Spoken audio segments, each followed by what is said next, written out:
तो hello student, तो हम लोग लास्ट क्लास में सेट का पार्ट 1 देखे थे। इंट्रोडक्टिव पार्ट था और उसमें इम्पोर्टेंट डिस्कशन हुआ था और उसमें लास्ट एक क्वेश्चन हमने दिया था जेई मेन और एडवांस का। कुछ क्वेश्चन डिस्कशन हमने किए भी थे और होमवर्क में दिया गया था। तो चलो अब इसके बाद आज हम लोग देखते हैं सेट का आज पार्ट 2 आज हम देखेंगे कि इसमें क्या क्या आएगा। तो इसमें जो हम लोग डिस्कशन किए थे एक बार रिकैप कर देते हैं। सबसेट हम देखे थे। नेक्स्ट जो इसके पहले का जो लेक्चर था उसमें हम लोग देखे थे कि सबसेट जो होते हैं दो तरह के होते हैं, एक प्रॉपर सबसेट होता है और एक इम्प्रॉपर सबसेट होता है। तो उसको बताया गया था, total number of proper subset का फॉर्मूला भी बताया गया था। तो सारी बातें हो गई थी पिछले लेक्चर में। अब हम लोग कुछ क्वेश्चन से स्टार्ट करते हैं। सपोज करो अगर हम लिखे set A equal to 1 2 3 4, set A में टोटल 4 एलिमेंट है। तो अगर हम यहां पर जैसे बोले कि 1 जो है 1 बिलोंग्स टू ए होगा, ये ट्रू होगा क्योंकि 1 जो है ए में प्रेजेंट है तो ये इसका एलिमेंट होगा।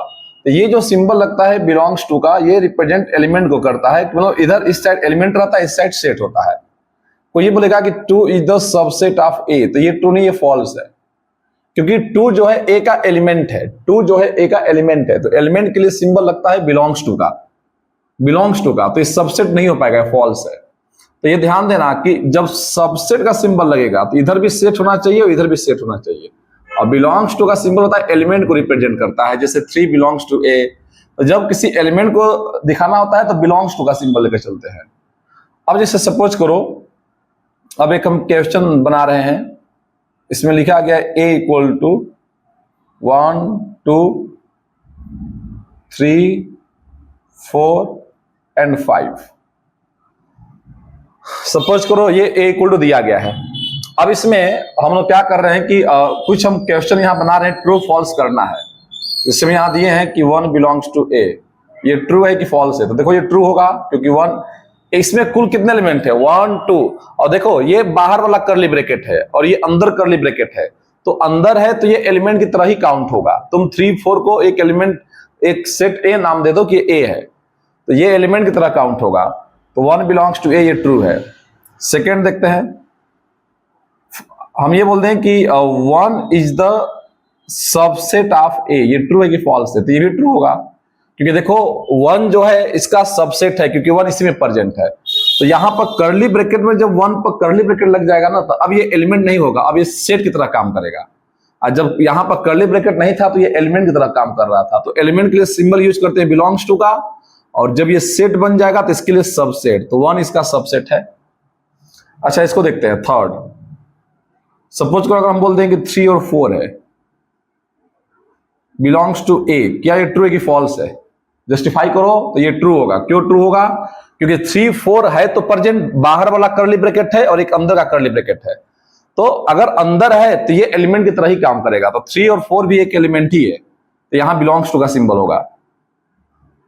अब सपोज करो अगर मैं इससे बोल दे कि 3 4 है और एक और करली ब्रैकेट लगा दिए, इसको हमने बाहर वाला करली ब्रैकेट दे दिया, तो अब ये इसका सबसेट बन जाएगा। तो यहां पर जो एप्रोप्रिएट सिंबल लगेगा सबसेट का लगेगा, तो ये इसका सबसेट है, तो ये ट्रू हो जाएगा, ये ट्रू है।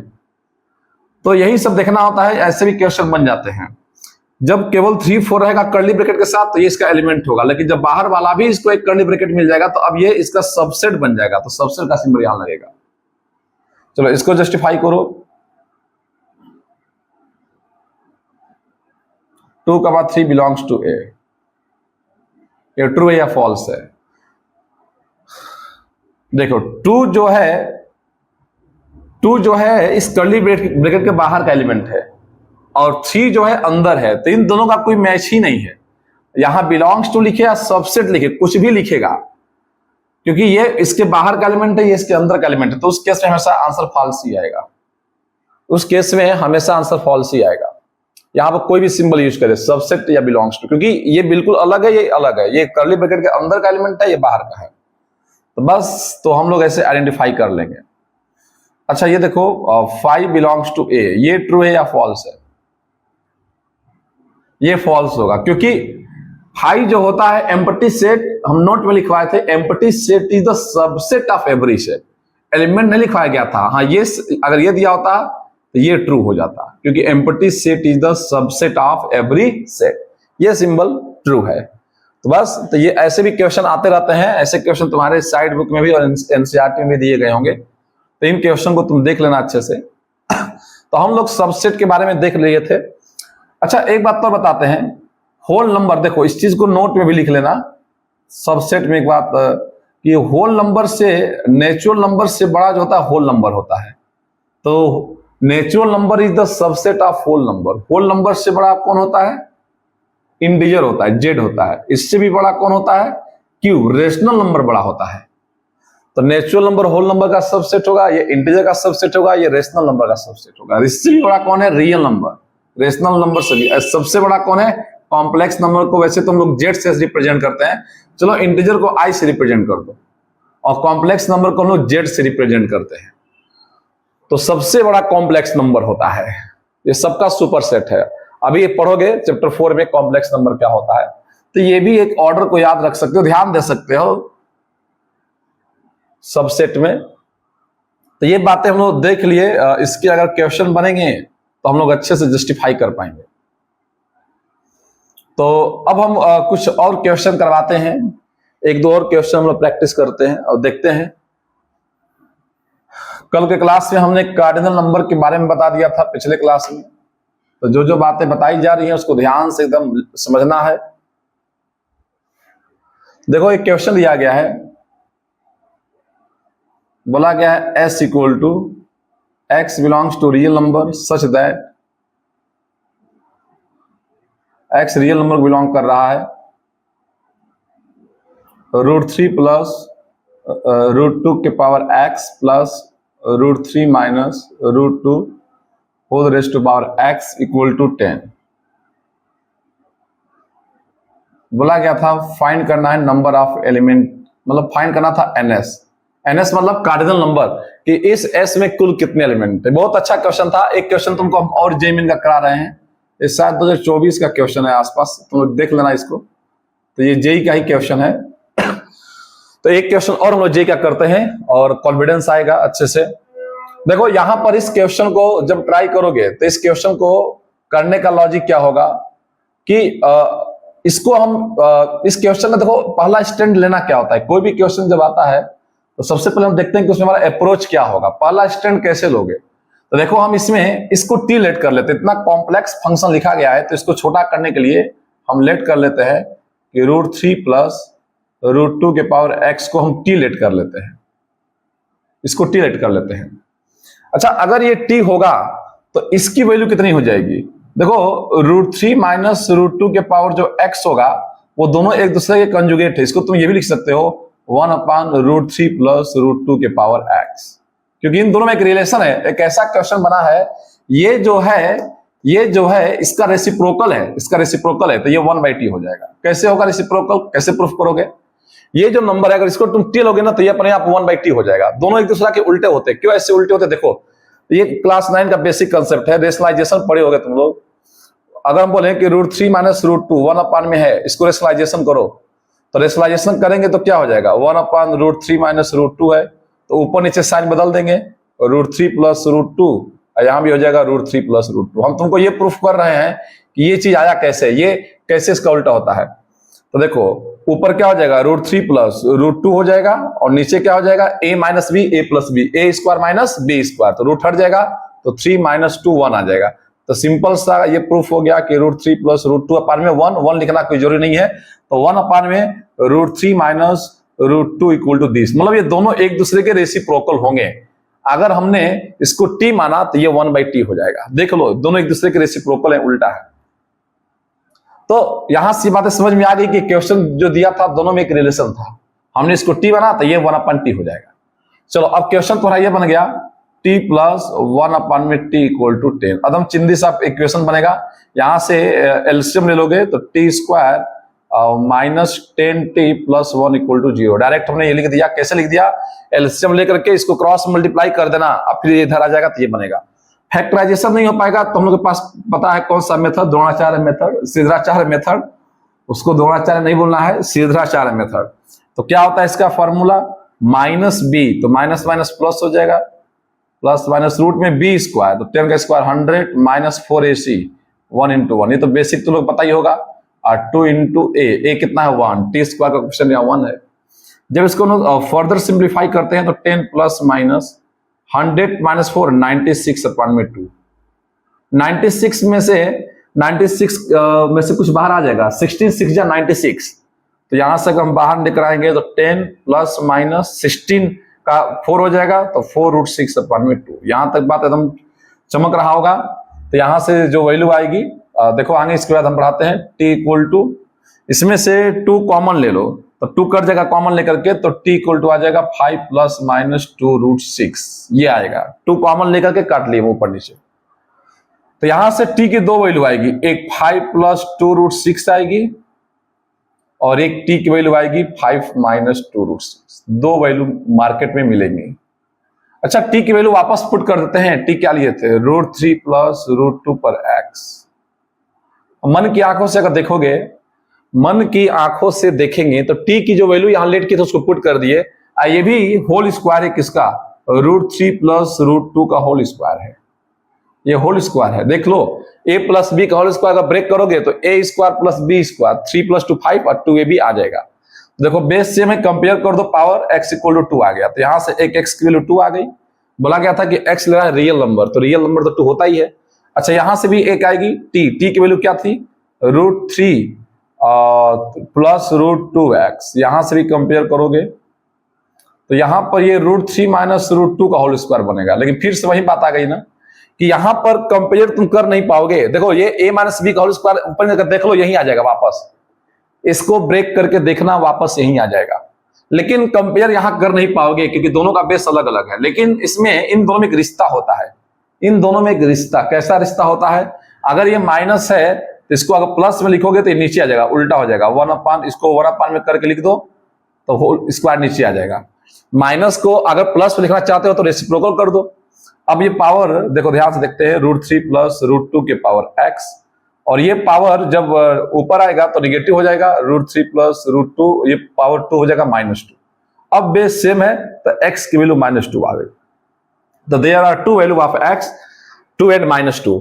तो s में जो एलिमेंट आया केवल 2 ही आएगा, एक 2 आएगा और एक -2 आएगा। तो पूछा गया था ns बताओ, तो s के कुल कितने नंबर आए, 2, तो इसका आंसर 2 था। पूछा गया था कि इसका कार्डिनल नंबर बताओ, तो इस सेट में केवल 2 ही एलिमेंट है, 2 और -2। बहुत अच्छा क्वेश्चन था, थोड़ा सा इसमें कैलकुलेशन देखना था और इसको यहां से ये देखना था कि इसको t, इसको 1/t लेकर करना था। रेशनलाइजेशन का भी इसमें कंसेप्ट आ गया। तो ये ओवरऑल क्वेश्चन को हम लोग अच्छा मानते हैं, इसको नोट करो।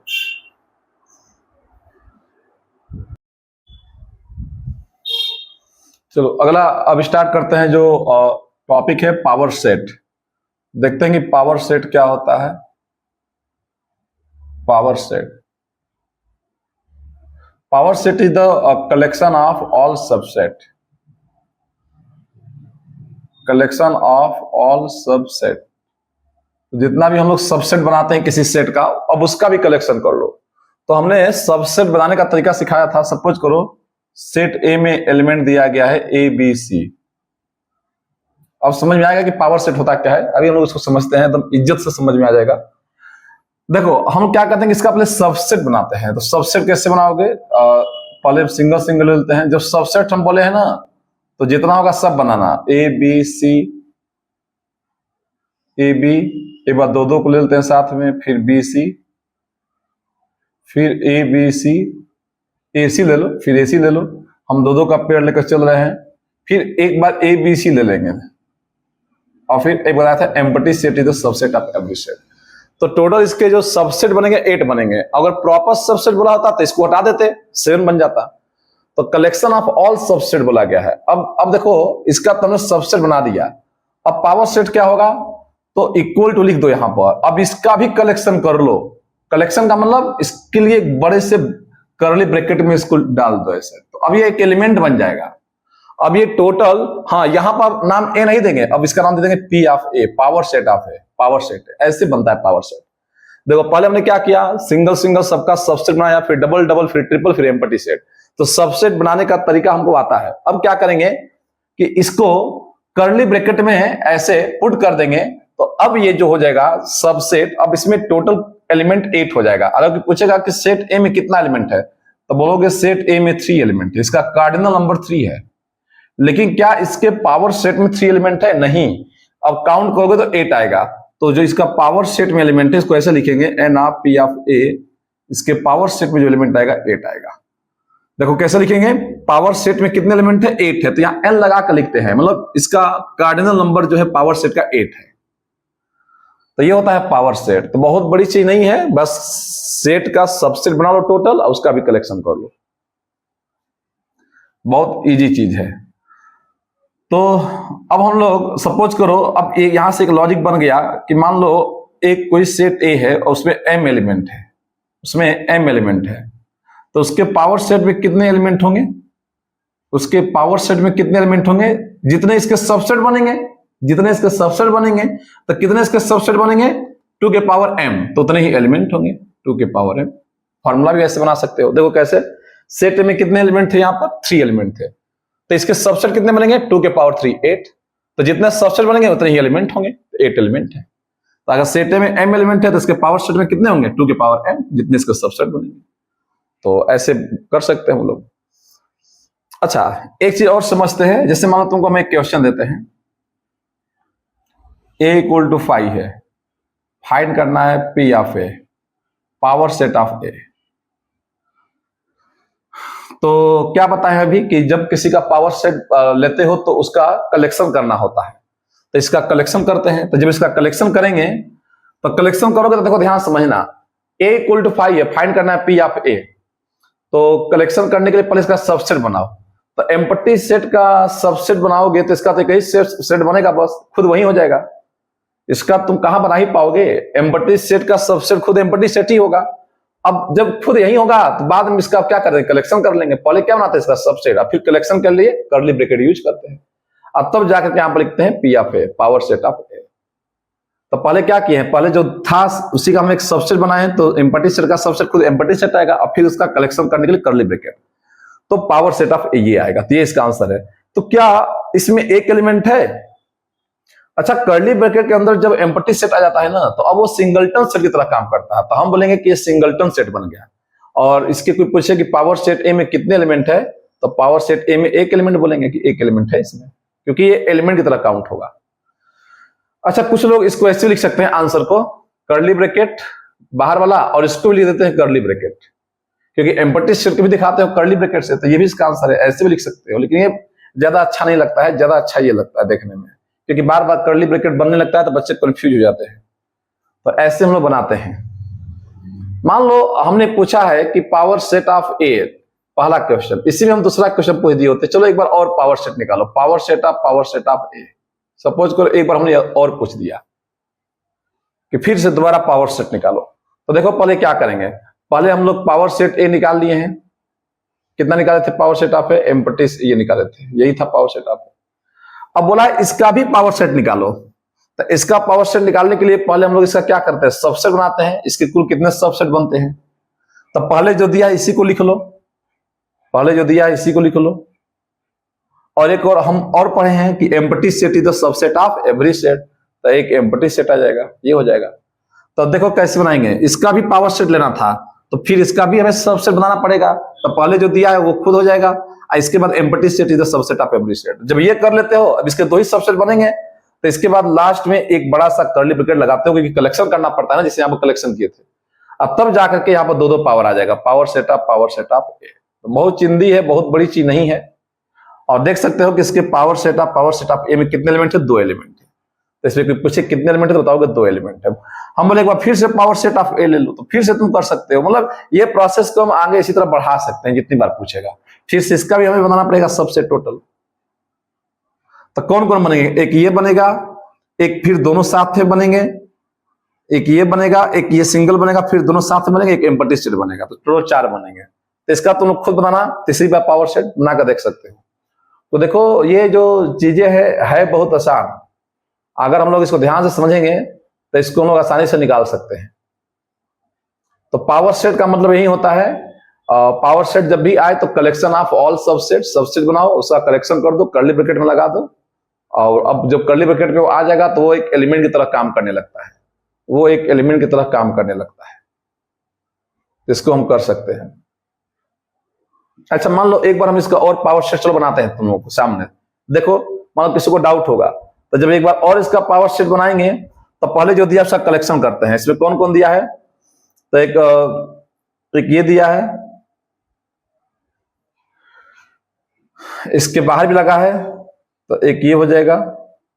ध्यान से देखते हैं, एक तो जो दिया गया था उसको लिखते हैं सिंगल सिंगल। तो सिंगल सिंगल जब लिखते हो, जैसे यहां पर जब तुम सिंगल सिंगल लिख रहे थे तो बाहर वाले को दे रहे थे ना कर्ली ब्रैकेट बाहर वाले को, तो वैसे ये तो एक एलिमेंट है, जब सिंगल सिंगल लिखोगे तो बाहर वाला तो दोगे ना इसका कर्ली ब्रैकेट। अब ये हो गया। अच्छा इसको भी कर्ली ब्रैकेट मिल जाएगा, एक बाहर वाला कर्ली ब्रैकेट तो इसको देंगे ही, इसको देंगे बाहर वाला कर्ली ब्रैकेट। अब ये हो गया। एक बार दोनों को साथ में ले लो, एक बार जो दिया था इसी को दोनों को साथ में ले लो, तो 5 और ये इन दोनों को साथ में ले लिए एक बार, तो इन दोनों को साथ में ऐसे ले लिए। हाँ देखो एक बार क्या किए, सिंगल सिंगल लिए पहले, तो सिंगल जब लोगे तो बाहर वाला कर्ली ब्रैकेट दोगे ना, जैसे यहां पर दिए थे एक को बाहर वाला कर्ली ब्रैकेट, फिर इसको भी लिखेंगे तो बाहर वाला कर्ली ब्रैकेट देंगे, और फिर दोनों को साथ में लिखेंगे तो बाहर वाला कर्ली ब्रैकेट तो देंगे ही देंगे ना। जैसे इन दोनों को ए और बी को साथ में लिखे तो बाहर वाला कर्ली ब्रैकेट इसको दिए ही है। और एक बार क्या हम बताते थे, empty set is the subset of every set, और फिर इसका भी कलेक्शन कर दो तो देख लो बन गया power set of power set of. बहुत बड़ी चीज नहीं है, चीजों को समझना है, एकदम अच्छे से इसको चमका सकते हैं। बस थोड़ा सा चमकना चाहिए, चमकता नहीं है। गिन लो 4 आ गया, 1 2 3 4, ये एक ही एलिमेंट काउंट होगा 1 2 3 4। तो बहुत बड़ी चीज नहीं है, पावर सेट हम बना सकते हैं। कभी डाउट हो तो यहां से हेल्प ले सकते हो, कैसे यहाँ पावर सेट बनाए थे, फिर यहाँ भी अप्लाई कर सकते हो। तो वीडियो को रिपीट करके भी देख सकते हो, उससे डाउट होगा नहीं। हम इतना कोशिश करते हैं तुमको एक एक चीज क्लियर करते चले। तो ये पूरा all about concept of power set है, इसको नोट करो।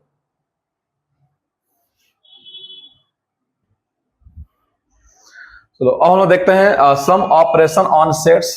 तो अब हम लोग जो टॉपिक स्टार्ट करने जा रहे हैं, some operation on sets. Operation on sets देखो, तो पहला जो होता है union of sets. Union of sets मतलब 2 सेट 3 सेट का भी यूनियन हो सकता है। देखो यूनियन क्या होता है, तो इसको हम लोग ऐसे लिखते हैं ए यूनियन बी, ये यूनियन का सिंबल होता है। ए यूनियन बी ये होता है यूनियन का सिंबल होता है। अच्छा इसका मतलब क्या है, ए यूनियन बी का मतलब, जिससे मान लो x such that x belongs to A और एक्स बिलोंग्स टू बी। ये बुक में डेफिनेशन दिया गया है, हमें इसके पीछे नहीं पढ़ना। बोल रहा है कि एक्स या तो ए को बिलोंग करेगा या तो बी को करेगा। मतलब यूनियन का मतलब सिंबल से और आता है। देखो और इसको अच्छे से समझना, तो यूनियन का मतलब कंबाइन करना, एलिमेंट को क्यों कंबाइन कर देंगे, एलिमेंट को कंबाइन कर देंगे। देखो इसको समझते हैं एग्जांपल दे करके। जैसे मान लो एक यूनिवर्सल सेट है। अच्छा हम तुमको बताना चाहते हैं कि यूनिवर्सल सेट क्या होता है। यूनिवर्सल सेट वो होता है जो सबका सुपर सेट हो, जितने भी सेट दिया हो सबसे बड़ा सेट हो, मतलब that set which contain all element, मतलब सबका सुपर सेट हो, जितने सेट है सबका सुपर सेट। तो एक हम यूनिवर्सल सेट चलो अपने से डिफाइन कर लेते हैं, 1 से लेकर के 9 तक एलिमेंट ले लो। यूनिवर्सल सेट तुम्हारे ऊपर है कितना तुम लेना चाह रहे हो। पहले एक यूनिवर्सल सेट लो। अब ए और बी जो 2 सेट है ना, अब जितने भी तुम सेट लोगे इससे कम ही लोगे, क्योंकि यूनिवर्सल है, सब इसी के अंदर ही आएगा। तो हम इसी में से एक एलिमेंट लेते हैं 1 2 3 4 सपोज करो, और बी हम ले लेते हैं 4 6 7 8। तो हमने क्या किया ना कि ए और बी जो 2 सेट डिफाइन किया है, हमने यूनिवर्सल में से डिफाइन कर लिया है। अब देखो यूनियन का मतलब समझो यहां पर। अब जैसे हम बोले कि निकालो ए यूनियन बी कितना होगा, तो ए यूनियन बी का मतलब कंबाइन करना, तो इसको कंबाइन कर देंगे। तो कंबाइन कर दो दोनों को। याद रखना कोई भी एलिमेंट 2 बार नहीं लिखना है, एक ही बार लिखेंगे, क्योंकि सेट में एलिमेंट रिपीट नहीं होता है। 1 2 3 4 यहां पर 2 बार आए तो एक बार लिखेंगे, फिर 6 7 और 8। तो ये होता है कंबाइन करना। तो सिंपल ये जो डेफिनेशन दिया है बुक में ना, इससे तुमको डरना नहीं है। मतलब बोल रहा है कि एक्स या तो ए में होगा या तो बी में होगा, तो देखो दोनों में है ही, कंबाइन कर दी। तो यूनियन का मतलब सिंपल सा मीनिंग है कंबाइन करना। तो अब जब तुमको यूनियन निकाला जाए, जैसे मान लो हमने एक चलो सेट सी भी डिफाइन कर दिया समझने के लिए, इसी में से एक 6 ले लिए, 7 ले लिए, 9 ले लिए। अगर हम तुमसे बोल दिए कि चलो ए यूनियन सी बताओ, ए यूनियन सी, तो कंबाइन कर दो ए और सी में एलिमेंट को, तो हो जाएगा 1 2 3 4 6 7 9, बस उसको हमें कंबाइन करना है, बहुत बड़ी चीज नहीं है। अभी इसको हम वेन डायग्राम से भी समझेंगे, लेकिन पहले हम तुमको समझा रहे हैं कि यूनियन का मतलब क्या होता है, फिर इसके बाद वेन डायग्राम भी समझ जाएंगे इसका। तो यूनियन ऑफ सेट, सेकंड आता है इंटरसेक्शन ऑफ सेट्स। सेकंड जो हेडिंग है वो होता है इंटरसेक्शन ऑफ सेट्स।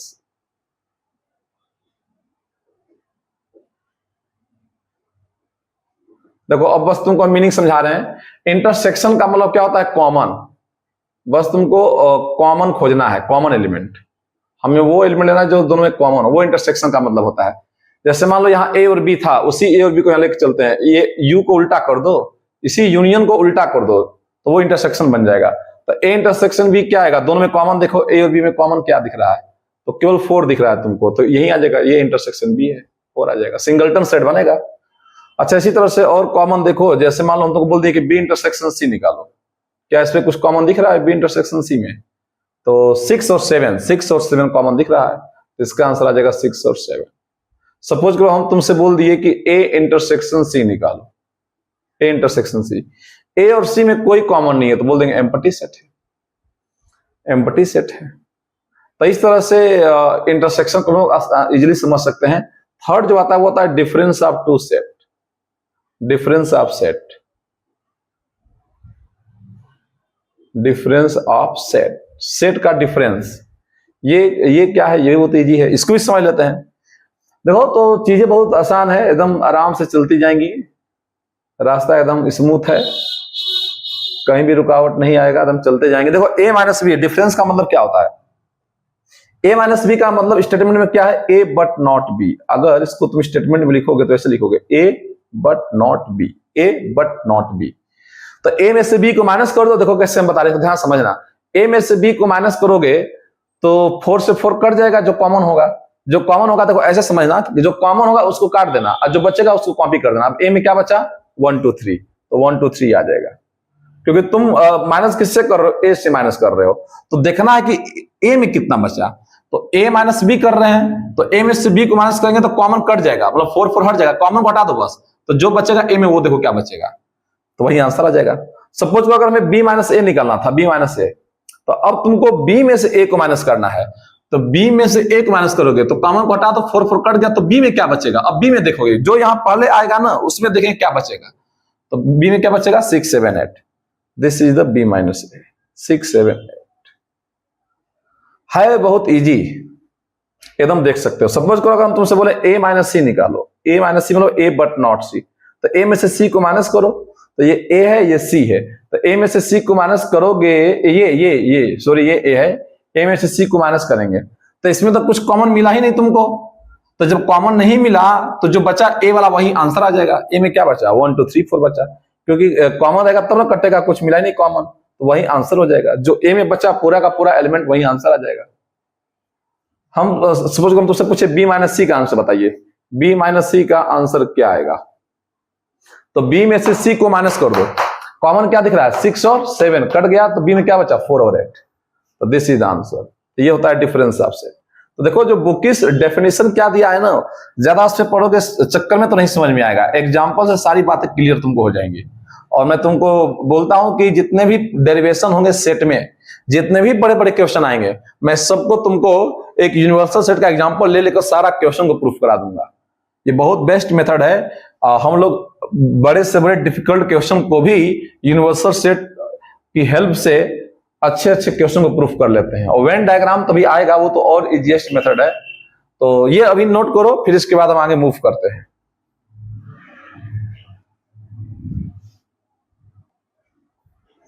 तो अगला जो हेडिंग आता है, अब आता है कॉम्प्लीमेंट ऑफ सेट, वही समझ लेते हैं क्या होता है कॉम्प्लीमेंट ऑफ सेट। अच्छा, यूनिवर्सल सेट का हम एक एग्जांपल फिर से ले लेते हैं, कैपिटल यू 1 2 3 4 5, चलो हमने 5 तक बस ले लिया समझने के लिए, और इसमें सेट ए ले लो 1 2 4 है। देखो कॉम्प्लीमेंट ऑफ सेट क्या होता है, एक सेट बी हम ले लेते हैं, सपोज करो 4, अब 6 मत लेना, जो भी लेना इसी में से लेना, 4 और 5 ले लो, चलो ठीक है। जो भी सेट लोगे यूनिवर्सल से नीचे ही लोगे, इसके बराबर, इससे ज्यादा नहीं ले सकते हैं यूनिवर्सल से, यूनिवर्सल सबका बॉस है। अच्छा, कंप्लीमेंट क्या होता है? हम बोले ए डैश निकालो, कंप्लीमेंट को ए डैश या ए सी ऐसे दिखाते हैं, इसको ए डैश से दिखा दो, ए सी से दिखा दो, ए बार से दिखा दो, ये सब कंप्लीमेंट होता है। तो ए डैश निकालना है तो कंप्लीमेंट का क्या फॉर्मूला है कि यूनिवर्सल में से इसको हटा दो, जिसका कंप्लीमेंट ले रहे हो ना उसी को हटा दो यूनिवर्सल में से। तो 1 to 4 को गायब कर दो, तो गायब करोगे तो क्या दिखेगा? 3 और 5। बहुत इजी है। अगर हम बोले कि बी डैश निकालना है तो बी डैश को ही गायब कर दो, मतलब बी को ही गायब कर दो, किसमें से? यूनिवर्सल में से। 4 5 को गायब कर दो, 1 2 3। तो यूनिवर्सल बहुत आसान था। अच्छा, एक तुमको हम नोट में हम पूछ रहे हैं, हैशटैग यहाँ पर। अगर हम बोले कि यूनिवर्सल सेट का ही डैश निकालो, मतलब यूनिवर्सल का ही डैश, तो यूनिवर्सल का डैश मतलब यूनिवर्सल को ही गायब कर दो। तो इस पूरे को ही गायब कर दोगे तो क्या बचेगा? केवल कर्ली ब्रैकेट बचेगा, इसमें कुछ नहीं बचेगा, एम्प्टी सेट। जब इस पूरे को ही गायब कर दोगे तो केवल कर्ली ब्रैकेट बना के छोड़ दो, तो वो एम्प्टी सेट होता है। और इसी में अगर आप पूछें कि यूनिवर्सल का कंप्लीमेंट एम्प्टी सेट होता है, तो एम्प्टी सेट का कंप्लीमेंट क्या होता है? एम्प्टी सेट का कंप्लीमेंट क्या होता है? तो वापस यूनिवर्सल सेट आ जाएगा, वापस यूनिवर्सल सेट आ जाएगा। ये होता है, बहुत इजी है। अच्छा, अगला जो आता है डिसजॉइंट सेट आता है। डिसजॉइंट सेट, डिसजॉइंट सेट ये क्या होता है? कोई भी टू सेट ए और बी जिसका इंटरसेक्शन लेने पर एम्प्टी सेट आ जाए, मतलब उसका इंटरसेक्शन लेने के बाद कोई कॉमन एलिमेंट ना आए। जैसे मैंने पीछे इंटरसेक्शन ऑफ सेट पढ़ाया था, तो उसमें कोई कॉमन एलिमेंट ही ना आए, तो उसको बोलते हैं डिसजॉइंट सेट। वैसे सेट को हम लोग बोलते हैं डिसजॉइंट सेट। क्या ए और बी यहां डिसजॉइंट है? नहीं, क्योंकि यहां कॉमन 4 आ जाएगा। तो ऐसा सेट जिसमें कोई कॉमन ना है तो उसको डिसजॉइंट सेट बोलते हैं। तो इतने पढ़ने होते हैं। एक होता है सिमेट्रिक डिफरेंस ऑफ सेट, ये भी समझ लो। सिमेट्रिक डिफरेंस, ये क्या होता है? सिमेट्रिक डिफरेंस ऑफ सेट,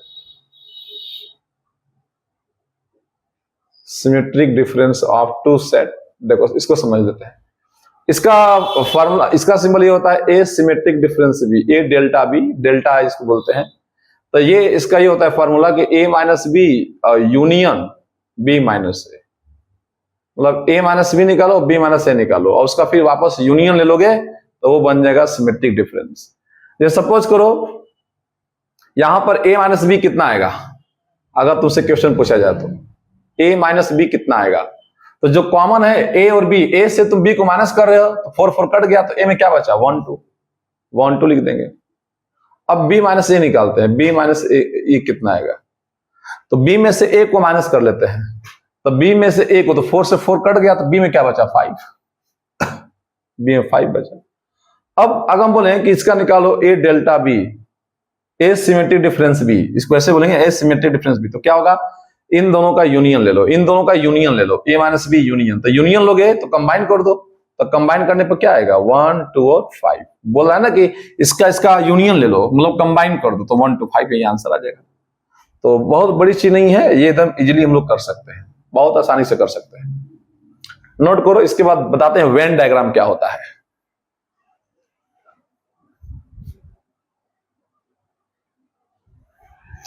चलो देखते हैं अब वेन डायग्राम क्या होता है। तो वेन डायग्राम को समझते हैं।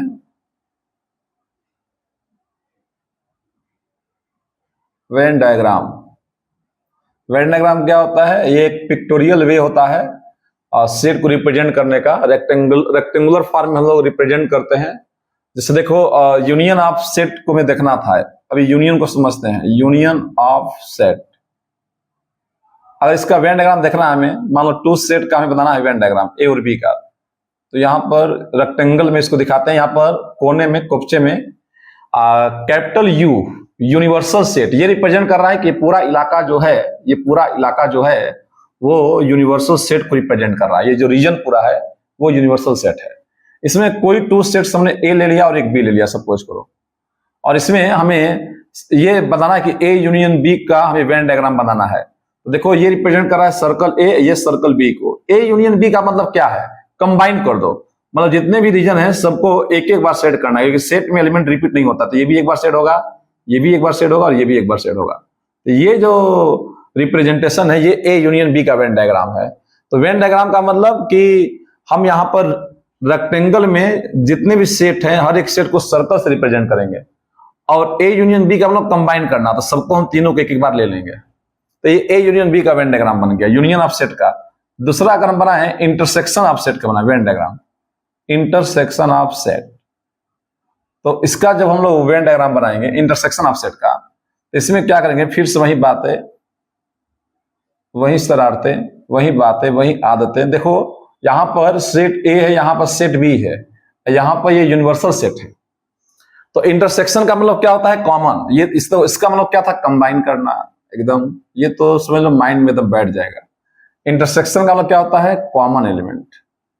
तो हमें ये देखना है कि सेट ए और बी में अगर हम ए इंटरसेक्शन बी का बना रहे हैं वेन डायग्राम, तो इन दोनों में ऐसा कौन सा रीजन है जो कॉमन है। तो सबको देख रहा है, तो LKG UKG का बच्चा बता देगा ये रीजन कॉमन है। तो this region is represent A intersection B. Third जो हम लोग देखने जा रहे हैं Venn diagram, A minus B का सपोज करो, हम ए माइनस बी का बनाना चाह रहे हैं। देखो ये ए है, ये बी है। ए माइनस बी का मतलब क्या, देखो ये जो रीजन है ना, इस रीजन में केवल ओनली ए है, तो ये रिप्रेजेंट करेगा रीजन ए माइनस बी को। इसको क्या बोलते हैं, ओनली ए बोलते हैं, ओनली ए, केवल इसमें ए सर्वाइव करेगा। या इसी को बोलेंगे ए बट नॉट बी, मतलब अपने अपने कई तरीके हैं, ए बट नॉट बी। अच्छा, इसी ए माइनस बी को कभी कभी ऐसे भी लिखा जाता है, A intersection B dash. B dash का मतलब बी को नहीं लेना है, ए बट नॉट बी, तो ए इंटरसेक्शन बी डैश करके भी लिखा जाता है। ए माइनस बी को ये लिखा जाता है कभी कभी स्टेटमेंट में, ओनली ए। अच्छा, ये रीजन किसका बताओगे, ये रीजन अगर हम बोलें कि इसको हमने सेट किया है, ये किसको रिप्रेजेंट करेगा, तो इसमें ओनली बी है, ये बी माइनस ए। या इसको भी स्टेटमेंट में क्या बोलेंगे, ओनली बी या बी बट नॉट ए। तो ये हो गया ए माइनस बी, ये हो गया बी माइनस ए। बहुत अच्छा, गुड। तो ये हम लोग समझ गए। फोर्थ अगर हम लोग देखते हैं उसको, सपोज करो हम बोले कि रिप्रेजेंट करना है कंप्लीमेंट ऑफ सेट को। चलो यूनिवर्सल सेट का वेन डायग्राम क्या होगा, यूनिवर्सल सेट का, तो यूनिवर्सल सेट का खुद यही हो जाएगा, पूरा रेक्टेंगल बना दो बन जाएगा। लो हो गया वेन डायग्राम, यूनिवर्सल सेट का हो गया। चौथा वेन डायग्राम यूनिवर्सल सेट का हम बना दिए, सबको कर दो सेटेड। मान लो हमने पांचवा वेन डायग्राम बनाने के लिए हम बोल दिए कि 5 डैश का बनाओ वेन डायग्राम। 5 डैश का वेन डायग्राम क्या होगा, एम्प्टी सेट का कंप्लीमेंट। तो एम्प्टी सेट का जो कंप्लीमेंट आता है वो क्या आता है, यूनिवर्सल सेट आता है। तो कहने का मतलब कि यूनिवर्सल सेट आता है तो यूनिवर्सल सेट पूरे को सेट कर देंगे, तो इसको तुम 5 डैश भी तो बोल सकते हो। चलो हमने अगला ये दे देते हैं, यूनिवर्सल सेट का जो डैश है उसका बनाओ क्या होगा वेन डायग्राम। तो यूनिवर्सल सेट का जब कंप्लीमेंट लेते हो तो क्या आता है, एम्प्टी सेट आता है। मतलब इसको बना करके छोड़ दो, इस पर शेडेड करना ही नहीं, बस रेक्टेंगल बनाकर छोड़ देंगे, रेक्टेंगल बनाकर छोड़ देंगे। क्यों, क्योंकि इसका डैश एम्प्टी सेट होता है, और एम्प्टी मतलब छोड़ देंगे, एम्प्टी छोड़ देंगे, नहीं सेट करेंगे, इसको सेट ही नहीं किया जाएगा। तो हम लोग बना सकते हैं, जैसे मान लो 6 है,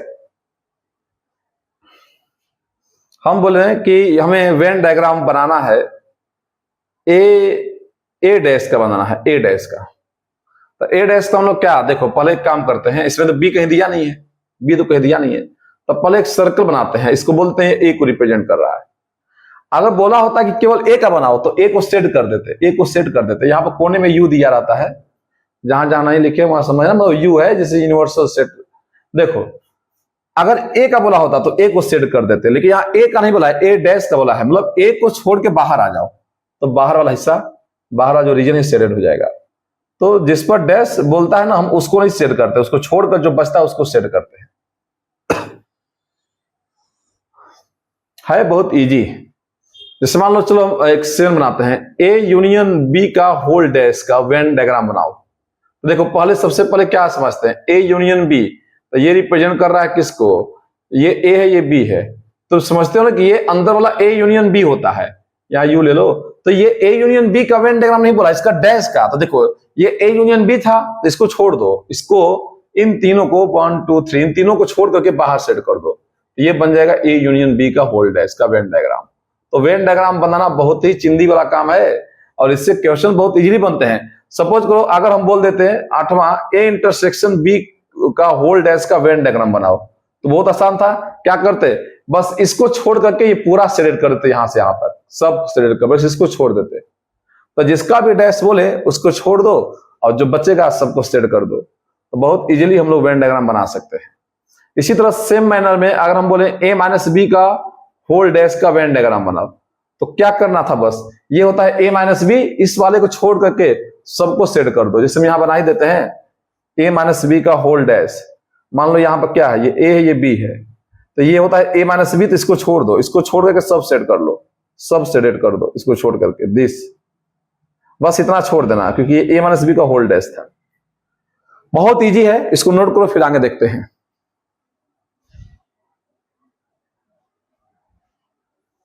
चलो अब हम लोग वेन डायग्राम देख लिए, अभी हम लोग 3 सेट का भी देखेंगे, लेकिन अभी 2 सेट को थोड़ा सा और अच्छे से देखते हैं। देखो अब इसमें ना एक डिमॉर्गन्स लॉ होता है, उसको भी समझ लेते हैं ये क्या है, इसका बहुत यूज होता है, प्रोबेबिलिटी जब पढ़ोगे तो वहां भी इसका यूज होगा, डिमॉर्गन्स लॉ का। तो ये समझ लेते हैं कि डिमॉर्गन्स लॉ क्या होता है।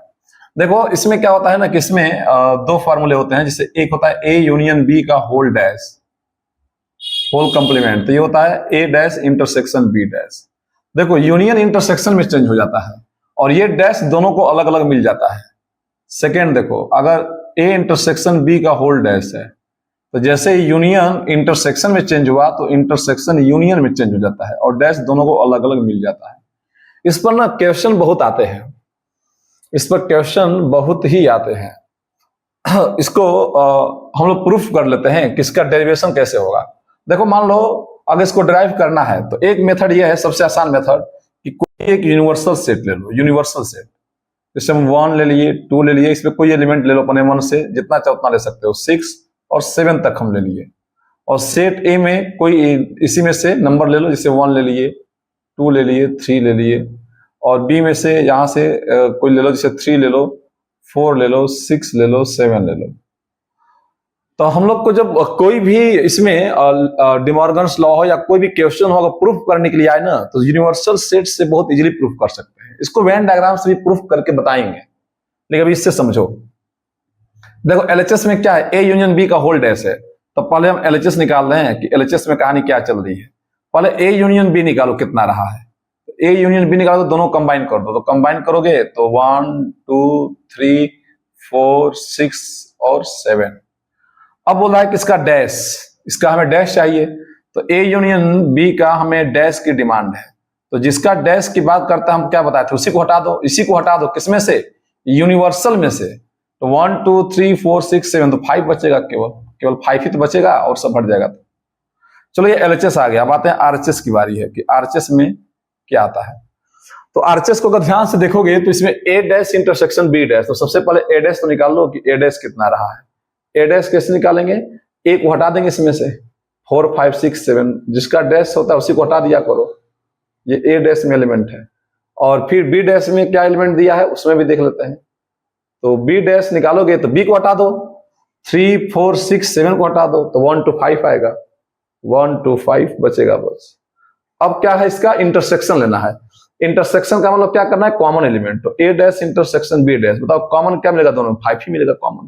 तो देख लो आरएचएस में भी सेम आया और एलएचएस में भी सेम आया, इसका मतलब ये फॉर्मूला जो है ट्रू है। इसी तरह से तुम इसी का हेल्प लेकर के तुम इसको भी प्रूफ कर लेना। चलो इसको वेन डायग्राम से हम दोनों को प्रूफ करते हैं by using Venn diagram, Venn diagram से इसको हम लोग प्रूफ करते हैं। तो अभी जो पहला का क्वेश्चन, ए यूनियन बी का whole dash equal to A dash intersection B dash, चलो इसको वेन डायग्राम से प्रूफ करते हैं। पहले हम एलएचएस का वेन डायग्राम बनाते हैं, एलएचएस का बनाते हैं, और फिर आरएचएस का। तो एलएचएस का बनाओगे वेन डायग्राम, तो ए यूनियन बी का डैश का वेन डायग्राम कैसे बनेगा, तो देखो बहुत आसान है। पहले तुम ए यूनियन बी बनाते हो, ये ए है ये बी है, यहां पर यूनिवर्सल सेट होता है। अच्छा ए यूनियन बी जो होता है 1 2 3, ये तीनों मिलकर दिखाएगा, ए यूनियन बी को शो करेगा, लेकिन इसका डैश का लेना था, डैश मतलब तुम बाहर आ जाओ, बाहर सेट करोगे, तो ये जो रिप्रेजेंट करेगा, ये जो वेन डायग्राम है ए यूनियन बी का डैश है, ए यूनियन बी का डैश, ये है एलएचएस, ये हो गया ए यूनियन बी का होल डैश। अब आरएचएस जब बनाओगे इसका वेन डायग्राम तो सेम टू सेम बनना चाहिए। तो चलो आरएचएस यहां पर बनाते हैं, आरएचएस का वेन डायग्राम बनाते हैं। अब देखते हैं कि आरएचएस में कहानी क्या है।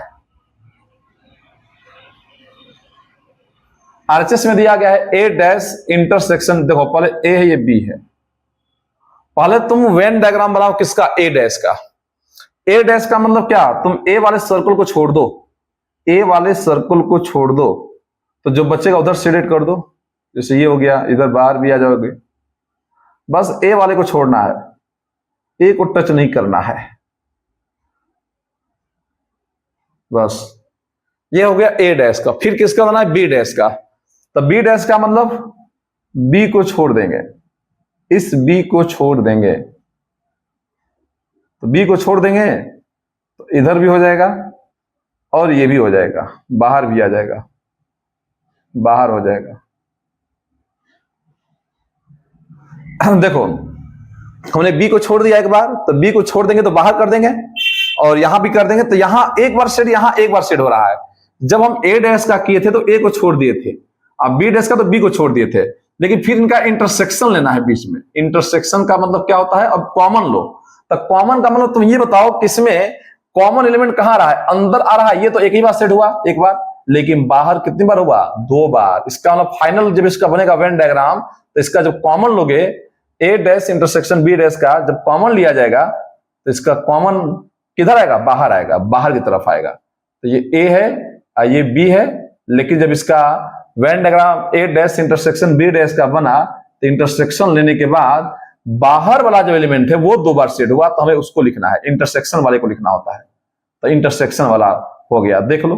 तो क्या ये और ये दोनों मैच कर रहा है, देखो एलएचएस भी सेम टू सेम आया और आरएचएस भी सेम टू सेम आया। तो इसको हमने वेन डायग्राम से प्रूफ कर दिया। कैसे प्रूफ किया, देखो ये तो बहुत आसान था, ए यूनियन बी को छोड़ दो बाहर आ जाओ, लेकिन इसमें बच्चे थोड़ा कंफ्यूज होते हैं। तो पहले तुम ए को छोड़ो एक बार, तो इधर हो जाए सेट, इधर इधर सेट हो जाएगा, ए को छोड़ दो, फिर बी को छोड़ के सेट कर लो, लेकिन देखोगे तो ये एक बार केवल आएगा, आइए बाहर वाले 2 बार आएंगे। लेकिन कॉमन का इंटरसेक्शन का मतलब क्या होता है, कॉमन जो 2 बार आए, तो 2 बार बाहर वाले आए थे तो उन्हीं को लिखा जाएगा। इसका मतलब हो गया प्रूफ वेन डायग्राम से। इसी तरह से सेकंड वाले को भी प्रूफ कर लोगे, कोई सेकंड वाला बहुत बड़ी चीज नहीं है। देखो इसको भी हम प्रूफ कर देते हैं। पहले क्या है, एलएचएस का बनाते हैं, एलएचएस का बनाते हैं Venn diagram. A intersection B dash, A intersection B dash का जब तुम वेन डायग्राम बनाओगे तो इंटरसेक्शन वाले को छोड़ देते हैं। देखो ये ए है, ये बी है, इंटरसेक्शन को छोड़ दो और जो बचेगा सबको सेलेक्ट कर दो, बस इंटरसेक्शन को छोड़ दिया गया है। तो ये तुम्हारा एलएचएस है, तो आरएचएस भी यहीं आना चाहिए। अब आरएचएस करने जा रहे हैं, अब उसमें समझते हैं क्या आता है। देखो ए डैश यूनियन बी डैश है आरएचएस। इसका जब बनाओगे आरएचएस का वेन डायग्राम, तो यहां पर भी 2 सर्कल ऐसे पहले बना लेते हैं, 2 सर्कल, ये ए है, ये बी को रिप्रेजेंट करेगा। अच्छा ए डैश का मतलब क्या है, तुम ए को छोड़ दो, जैसे सेम टू सेम, तो इधर करेंगे सेलेक्ट, ए वाले को छोड़ देते हैं, ए वाले को छोड़ देंगे, ये भी हो जाएगा सेलेक्ट, ए वाले को छोड़ दो। बी डैश का मतलब बी वाले को छोड़ दो, तो ये भी सेलेक्ट हो जाएगा। तो बी वाले को छोड़ दोगे तो अब इधर 2 बार सेलेक्ट हो जाएगा, बी वाले को टच नहीं करना है, बी वाले को टच नहीं करना है। अब फाइनल देखो क्वेश्चन बोल क्या रहा है, इंटरसेक्शन की यूनियन, यूनियन बोल रहा है। तो यूनियन का मतलब कि जो 2 बार आया है उसको एक ही बार लोगे, सेट में एलिमेंट रिपीट नहीं करता है, और ये तो एक बार आया ही आया है, मतलब सबको कंबाइन कर दो। तो सब कंबाइन करने के बाद जो फाइनल बनेगा वेन डायग्राम, फाइनल तुम्हारा वेन डायग्राम क्या बनेगा, यही बनेगा कि ये जो एलिमेंट है एक बार ये आएगा, एक एक बार लेना ही है, क्योंकि यूनियन का मतलब तुमको 2 बार एलिमेंट रिपीट करना नहीं है। तो देख लो ये आरएचएस है और ये एलएचएस है, दोनों सेम आ गया। ये कैमरे में दिख रहा है कि नहीं, चेक करते हैं।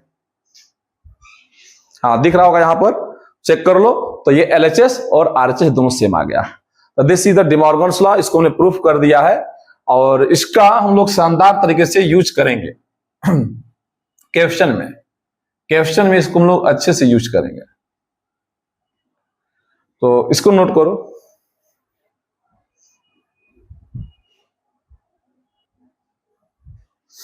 चलो तो डिमॉर्गन्स लॉ हम लोग देख लिए हैं, तो अब इसमें देखते हैं, कुछ नोट में लिख लो। ये बातें हम लोग याद रखेंगे, बहुत इजी होता है। जैसे A union B equal to B union A होता है, मतलब ये जो यूनियन होता है कम्यूटेटिव लॉ को फॉलो करता है। वैसे ही ए इंटरसेक्शन बी को तुम बी इंटरसेक्शन ए भी लिख सकते हो, दोनों सेम ही आएगा।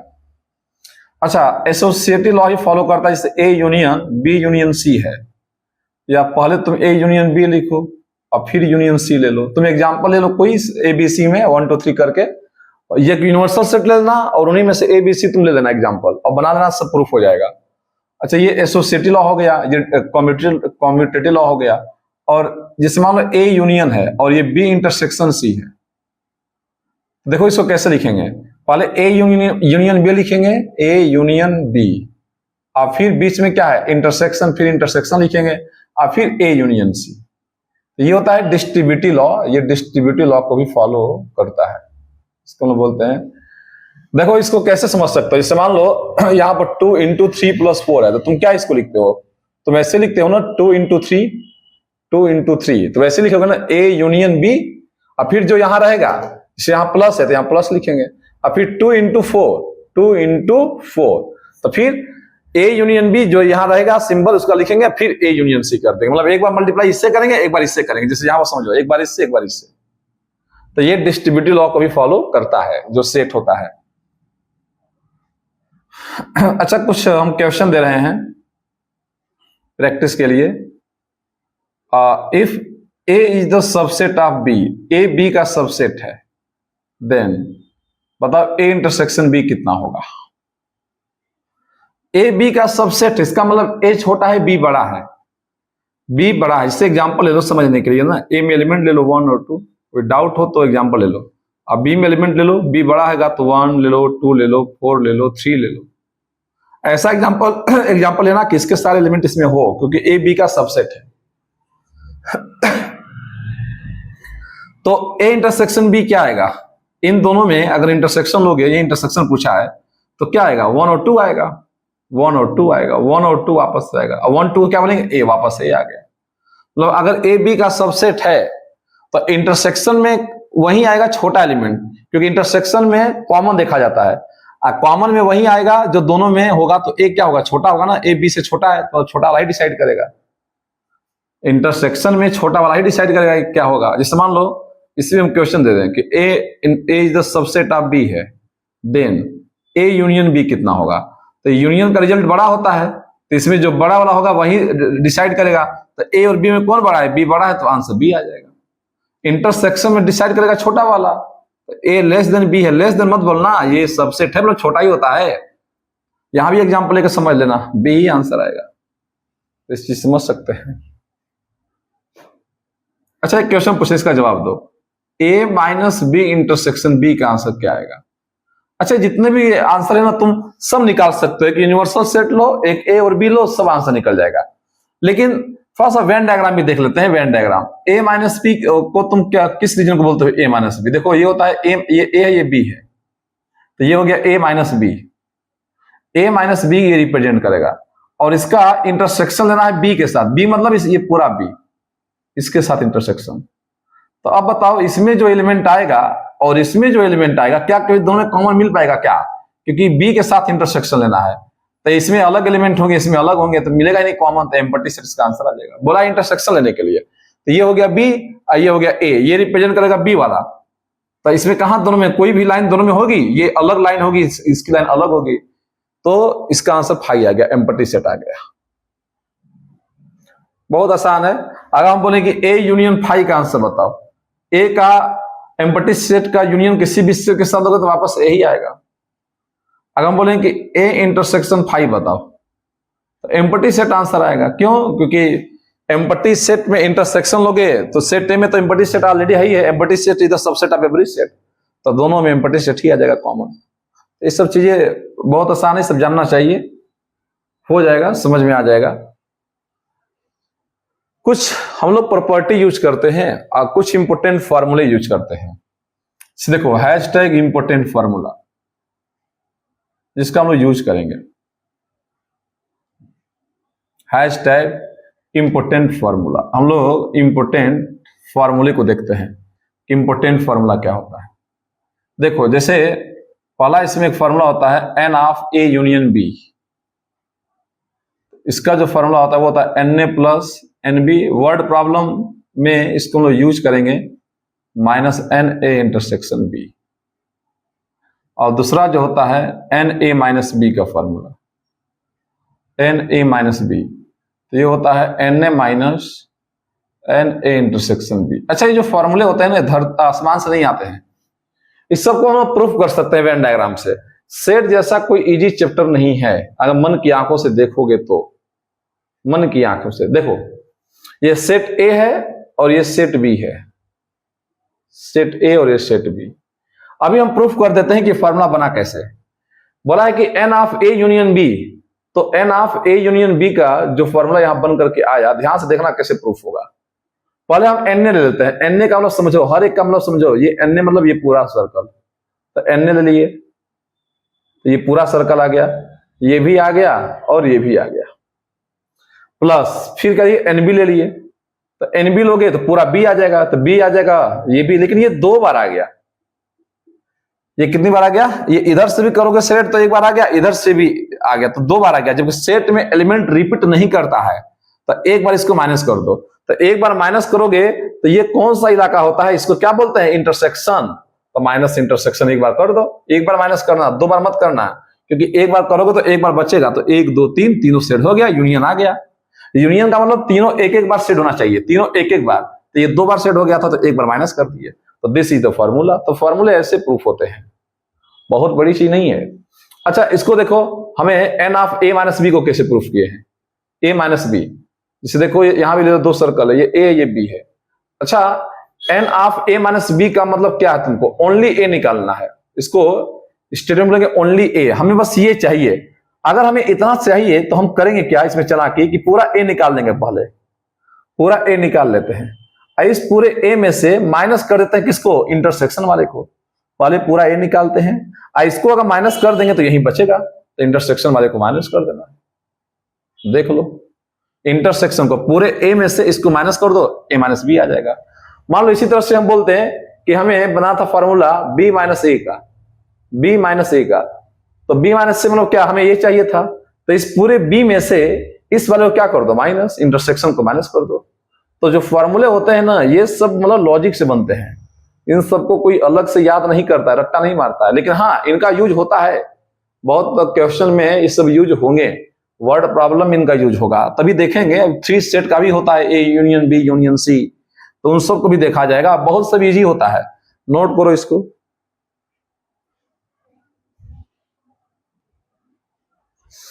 चलो इस क्वेश्चन को हम देखते हैं। अभी जो हम लोग ए यूनियन बी का पढ़े थे फॉर्मूला, उसी पर एक क्वेश्चन है। हमने एक क्वेश्चन पहले से लिख दिया था। बोला गया कि इन ए सर्वे ऑफ 600 स्टूडेंट, मतलब एक स्कूल में इतने बच्चे हैं, 150 स्टूडेंट जो है टेकिंग टी को पसंद कर रहे हैं। कॉफी वाले कितने हैं? 225 बच्चे कॉफी पसंद कर रहे हैं। ये बहुत ज्यादा बच्चे हैं कॉफी पसंद करने वाले। और 100 बच्चे ऐसे हैं जो चाय को भी पसंद करते हैं, कॉफी को भी पसंद करते हैं। How many student taking neither T nor coffee, जो न तो टी ही ले और न कॉफी ले। ऐसे देखो, ऐसे क्वेश्चन का ना जो वर्ड प्रॉब्लम में क्वेश्चन होता है, इसका सबसे इजीएस्ट मेथड है वेन डायग्राम। वेन डायग्राम से कितना भी डिफिकल्ट क्वेश्चन को तुम कर सकते हो चुटकियों में एकदम। देखो बता रहे कैसे। वेन डायग्राम जो है ब्रह्मास्त्र है। देखो 2 बातें चल रही है, एक टी एंड एक कॉफी। यहाँ टी ले लो, यहाँ कॉफी ले लो। पहले तुमको उस रीजन को फिल करना है जो दोनों में कॉमन हो। कॉमन मतलब क्या? जो टी, ये रीजन कौन सा है जो टी को भी लाइक करे, जो कॉफी को भी लाइक करे। कितने बच्चे हैं? 100 ऐसे हैं जो दोनोों को पसंद कर रहे हैं। ये रीजन क्या शो करता है? Only T.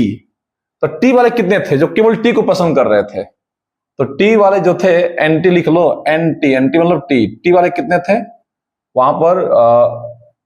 Where T 150, 150 student. तो अगर टोटल टी को पसंद करने वाले 150 थे, तो ओनली टी को कितने पसंद करने थे? तो 150 में से 100 को 150 में से माइनस कर दोगे तो इससे 50 आ जाएगा। ओनली सी कितना आएगा? तो सी कितना दिया है? पहले सी देखो। कॉफी को 225 लोग थे जो कॉफी पसंद कर रहे थे, लेकिन ओनली सी कितना आएगा? तो 225 तो पूरा दिया है। ये जो 225 दिया है 225, ये पूरे सी का दिया हुआ है। तो ये 100 पहले से है, तो ये 125 हो जाएगा। 125 जो थे ओनली कॉफी को पसंद कर रहे थे। तो देख लो, ये तो आ ही गया। और how many student taking neither. अच्छा, बाहर का जो रीजन है, बाहर के रीजन में कौन रहेगा? Neither T nor coffee. तो बाहर वाला पूछा गया है, तो बस आंसर क्या आ जाएगा? हमें निकालना है नाइदर टी नॉर कॉफी। तो नाइदर टी नॉर कॉफी वाले कितने स्टूडेंट आएंगे? The student who is not taking tea और कॉफी, तो नाइदर टी नॉर कॉफी कितने आ जाएंगे? तो पूरे कितने दिए थे? 600 स्टूडेंट थे टोटल। तो 600 में इतने लोग अंदर हैं, तो कितने लोग बाहर रहेंगे? तो इस यूनिवर्सल में से इसको क्या कर देंगे? माइनस कर देंगे। ऐड कर लो, ये 150 और 125, ये 150 प्लस 125 हो जाएगा। इन दोनों को ऐड करोगे तो 50 25, तो 600 माइनस 275, तो माइनस कर लो। 10 में से 5 जाएगा, 9 में 7 जाएगा 2, और ये कितना जाएगा तुम्हारा? 225, तो 225 आ जाएगा। 325 कितना आ जाएगा यहाँ पर? 325 आ जाएगा। कर लेना कैलकुलेशन। तो 325 लोग आ जाएंगे। 325 पैसे होंगे जो न तो कॉफी को पसंद कर रहे होंगे और न तो टी को पसंद कर रहे होंगे। बहुत इजी क्वेश्चन था। अब इसी को बच्चे इस मेथड से भी कर सकते हैं। पहले वो क्या करते हैं, देखो, नाइदर टी नॉर कॉफी का मतलब क्या है?